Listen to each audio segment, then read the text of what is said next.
The room was an amphitheater of tension, a vaulted expanse cast in harsh light and deep shadows, where representatives of dozens of alien species sat in towering arcs. Their features, feathers, scales, chitinous shells, flashed in the solemn light, but all eyes were fixed on a single human at the center of the chamber. Commander Elias Cade stood unyielding, his stance radiating defiance in the face of the vast and hostile assembly. Behind him, a towering holographic display projected the image of a world in ruins. Earth, scarred and smoldering, its continents fractured, oceans poisoned. It was a grim reminder of the cost humanity had borne. Elias didn't flinch as the murmurs of disapproval rippled across the chamber, punctuated by the disdainful clicks and whistles of languages too alien for human ears to understand. In this place, his voice and the voice of his people were at odds with a galaxy's worth of resentment. He had fought through it for years, had seen friends lost to it, watched their pleas for aid twisted into accusations of barbarity. He had come here, before the Galactic Council, to settle debts, but he knew that for many, this gathering was less about diplomacy than one final, calculated humiliation. The Grand Arbiter, a towering figure from the Reshti Collective, watched him through a dozen watchful eyes. She, like many others in the Council, held humanity in contempt. Humanity, with its inconvenient resilience, its stubborn refusal to accept subjugation, and its unrelenting will. To the Council, humans were unpredictable, an anomaly they'd hoped to stamp out or assimilate. But Elias hadn't come to ask for assimilation, nor to plead for mercy. He was here to remind them of something they had long forgotten. Commander Cade, the Arbiter's voice echoed through the chamber. Dripping with thinly veiled disdain, you claim injustice, yet your people's violence has been disproportionate. The Council has offered alternatives. Perhaps it is your people's lack of restraint that has led to your present misfortunes. Elias's gaze remained steady, a simmering calm that cut through the Arbiter's words. Our misfortunes, as you call them, were not inevitable. They were the consequence of systemic oppression, of arbitrary sanctions, and of neglect. We sought peace, and we were met with exploitation. We held our patience. You dismissed it as weakness. There was a murmur from the Council. Some representatives shifted in discomfort, others in disdain. The Arbiter tilted her head, a cruel mockery of curiosity. Commander Cade, what exactly is it that humanity desires now? Another chance to beg for clemency. A flicker of anger crossed Elias's face, quickly replaced by a controlled resolve. Clemency was for a time when we still hoped the Council would value justice. We no longer seek clemency. We seek accountability. His voice sharpened, piercing the silence like a blade. There was a time when humanity held back, when we gave diplomacy every chance to work. But those days are over. Now, we will be heard. Silence fell over the chamber, thick and foreboding. Elias could feel the weight of the assembly's eyes, wary and calculating, as he stood there, every line of his stance daring them to ignore his words. For the first time, some in the Council began to understand the reality before them. The murmurs grew louder, a low rumble of dissent that rose to match the defiance in Elias's eyes. The assembly shifted uneasily, but he remained unyielding, rooted like a stone in a storm, determined to make his people's plight known.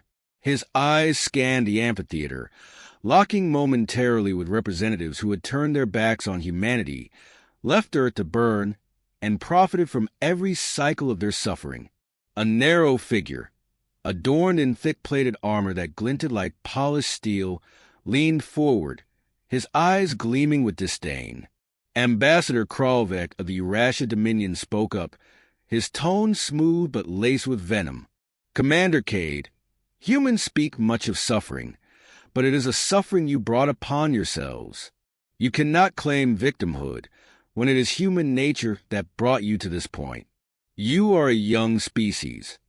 prone to violence, and incapable of understanding the delicate order that binds our galaxy. Elias met Kralvek's gaze without flinching. "Order," he repeated, a bitter edge in his voice. "Tell me, Ambassador, was it order when the Dominion's fleet seized our colonies under the guise of stabilization? Was it order when you siphoned our resources, leaving entire worlds on the brink of famine? Or perhaps it was order when you sold human lives into indentured servitude on alien worlds?" Kralvek's lip curled. "Those were necessary measures. Your kind's unruly nature required guidance, and the Council acted to protect you from yourselves. Guidance." Elias's voice rang out across the amphitheater. "You call it guidance to strip us of our sovereignty, to pillage our worlds and call it diplomacy? To block us from Council alliances, trade, and technologies that would have ensured our survival." He took a breath, steadying himself as he sensed his own anger brimming. "We followed your laws, your customs. We tried to earn your respect. And time and again, humanity was met with scorn." The Grand Arbiter's tendrils tightened around her chair's arms, a signal for silence that barely quelled the growing tension. She glanced around, her multifaceted eyes cold. "Enough, Commander Cade. The Council has deliberated on humanity's grievances and found them without merit. You asked for reparations, and yet humanity has caused the galaxy much turmoil, demanding more than it has earned." A scoff escaped from a nearby council member, a stocky, leathery-skinned representative from the Jakari hegemony. "He talks of sovereignty," the representative grumbled.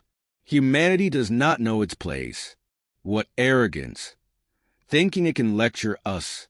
Elias clenched his jaw, fighting to hold his composure. He could see the disdain, the dismissiveness, etched into each alien face. They looked at him the way one might look at a pest, something to be managed, not respected. His eyes moved over them slowly, measuring each, weighing each. Finally, a calm voice broke the silence. "Ambassador Kralvek, Arbiter, I would remind you all," said High Consul Viraya, one of the few council members who had advocated for humanity. Her emerald green skin shimmered as she leaned forward, a diplomat's practiced neutrality on her face. "Commander Cade's grievances are not without basis. The human worlds have indeed suffered under Council-imposed restrictions, and they have made repeated requests for relief. Those requests were denied." The Arbiter's gaze hardened, but Viraya continued. "Commander Cade, you say humanity no longer seeks clemency. What, then, do you seek? Retaliation? Chaos?" Her tone held a cautious respect, as if trying to assess just how dangerous this human really was. Elias's eyes softened briefly at her question, the only hint of his weariness. "We seek justice, Consul Viraya. We seek recognition. Humanity has endured, despite every obstacle, every betrayal. For decades, we have held ourselves back, believing the Council's word had meaning. But now, we see what the Council's order truly is, a mechanism for control, for silencing those who will not submit." Viraya's face registered a flicker of sympathy, but the Arbiter leaned forward, interrupting. "This Council cannot be held accountable for humanity's inability to adapt," she declared sharply. "You were given ample opportunity to integrate. You failed because you could not restrain your impulses. Humanity is a danger, not only to itself but to all. We sought only to mitigate that threat." Elias took a step forward, his hands clenched into fists. "The only threat humanity has ever posed was to your authority," he said, voice like steel. "You feared us because we are resilient, because we do not surrender. We stood in defiance, even as you sought to break us down." He drew himself up, allowing his voice to echo through the amphitheater, fierce and unyielding. "You have taken everything from us, our homes, our dignity, our people. But you have yet to see what it means when humanity's patience truly runs out. The chamber fell silent, a collective intake of breath that hung in the air like the calm before a storm. The council members shifted uneasily, sensing a shift in the atmosphere. Kralvek sneered, but there was a flicker of uncertainty in his eyes now. "You threaten us, Commander," he asked, voice low and dangerous. Elias gave him a look of pure, unfiltered defiance. "Not a threat," he replied, his tone deadly calm. "A promise. The Council's authority over Earth ends now. We will rebuild, with or without your permission. And if you try to stand in our way, you'll discover just how much you've underestimated humanity." For a moment, silence reigned, thick and tense. Then the Arbiter's voice slithered through the quiet, a warning laced with a hint of fear. "You would dare defy the Council, Commander? This will bring ruin upon you, upon every human world." Elias looked her square in the eyes, his gaze unwavering. "You think you've broken us, Arbiter, but all you've done is sharpen our resolve. We are done begging for mercy. Now, you will hear us, whether you want to or not."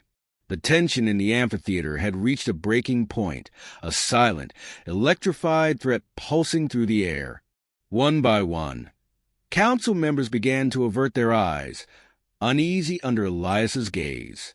For the first time, some among them realized that humanity might indeed be more than they had anticipated, a force that would no longer be silenced or controlled.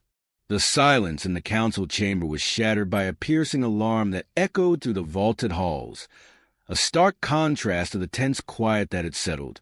Every alien, I turned toward the center of the amphitheater, where Commander Elias Cade stood tall, an unflinching sentinel in the face of the rising turmoil.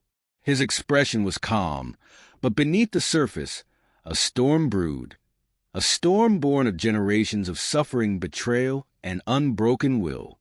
A council aide scurried to the Grand Arbiter's side, whispering in frantic tones. The Arbiter's expression hardened, her multi-eyed gaze snapping back to Elias with renewed intensity. "What is the meaning of this, Commander?" she demanded, her voice edged with anger and fear. "Explain this interference." Elias didn't break his gaze, didn't flinch under the mounting scrutiny. "That interference, Arbiter, is the arrival of humanity's first fleet, stationed just outside your most guarded sectors. They have orders to hold their position for now." His words hung in the air like a detonated charge, the weight of them bearing down on every representative in the room. An immediate uproar broke out, murmurs rising to shouts as ambassadors scrambled, voices clashing in a chaotic medley of languages and accusations. Some called for immediate retaliation, others for calm, but all were laced with an unmistakable undercurrent of fear. The Council's security protocols were supposed to be impenetrable, their defenses the pride of a galactic peacekeeping force. For humanity to appear on their doorstep so brazenly was unthinkable, impossible. The Grand Arbiter's voice, harsh and grating, cut through the cacophony.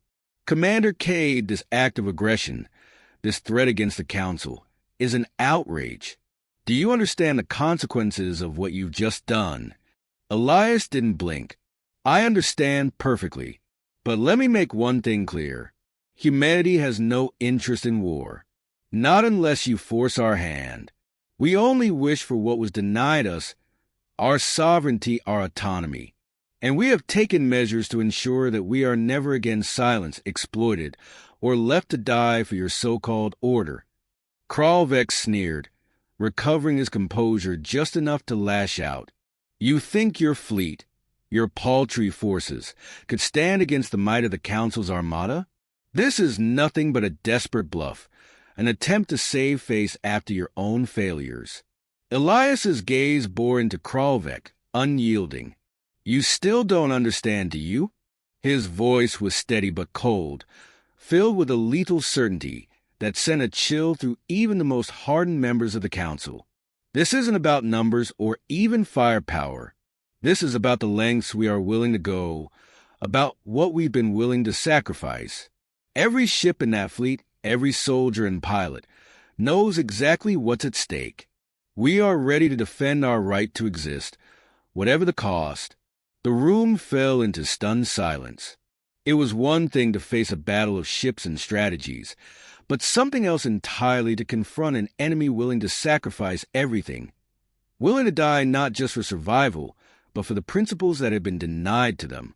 Ambassador Virea, still visibly unsettled, looked at Elias with a mix of pity and respect. Commander Cade, if you go down this path, there may be no turning back. Your people may face ruin beyond anything they have suffered. Elias held her gaze, a quiet resolve in his eyes. The ruin has already come, Consul Virea. Earth is a shell of what it was. Our colonies stripped bare, and our people pushed to the brink. We have nothing left to lose. But this time, the galaxy will not see humanity cower. If the Council seeks to erase us, they will find that we will not go quietly. We will fight, and we will be remembered. A flicker of doubt flashed across Virea's face as she glanced around, noting the uncertainty creeping into her fellow council members' expressions. But the Grand Arbiter's gaze was cold and resolute, a force unmoved by Elias's words. "Enough of this insolence," she hissed. "If you dare act upon this threat, we will respond with the full might of the Council. Humanity will be erased, a footnote in the history of a galaxy that has no place for your kind." Elias gave a small, grim smile, the look of a man who had accepted the worst and found himself unbroken. "You've tried to erase us before, Arbiter, and each time we came back stronger. We adapted. We survived. Humanity has learned to live in the dark you forced upon us. And now we have become something more." He straightened, his gaze piercing. "So if you seek to end us, understand this. Humanity will not die easily. Every ship, every colony, every soul you try to destroy will only strengthen our resolve. For each of us that falls, others will rise. The galaxy will learn, one way or another, that we do not vanish without leaving a mark." As he spoke, the room seemed to shift, the weight of his words pressing down on the assembly. Council members exchanged uneasy glances, some muttering in alarm as the reality of his defiance sank in. This was not a species that would submit. This was a species that had faced the worst and, instead of crumbling, had forged itself into something unyielding. A light flickered on Elias's wristband, a silent alert. He glanced down, confirming what he already suspected. The First Fleet had received their orders and were now fully prepared. His message was clear. Humanity would not wait forever. The Arbiter's face twisted in fury. "Commander Cade, if you do not order your fleet to stand down, you will be declaring war on the entire Council." Elias's voice was calm, almost gentle, as he replied, "No, Arbiter. You declared war the day you tried to break us." He took a step back, looking over the assembled representatives with a final, piercing gaze.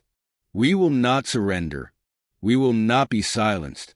And I promise you, no species will forget the day humanity finally unleashed its fury." The room was silent as he turned and walked out, every step echoing in the stunned quiet. The door closed behind him, but his words lingered, a dark promise that hung over the Council like a storm on the horizon. The galaxy had ignored humanity's plight, dismissed their suffering, and thought they could keep them shackled in the shadows. But now the Council knew humanity was no longer a silent, subdued species. They had risen, fueled by fury and unbreakable resolve, and they would not be stopped. The galaxy had awoken something it would never again be able to ignore. The once dismissive council members found themselves reevaluating their perception of humanity, confronted with the sheer audacity and unyielding spirit Elias Cade had shown. Back on Earth's orbit, the First Fleet maintained its vigilant stance. No shots were fired, yet the tension hung thick, each side poised to act, but neither willing to make the first fatal move. In the command center of the Resolute, Elias watched the data feeds, his face set in calm, unreadable determination. Reports filtered in attentive approaches from Council factions. Species who saw humanity stand not as a threat, but as a testament to strength. Some even voiced cautious admiration, sending encoded messages of potential alliances. For years, humanity had been isolated, used, and underestimated. Now, as the galactic balance shifted, they sensed a strange new power blooming.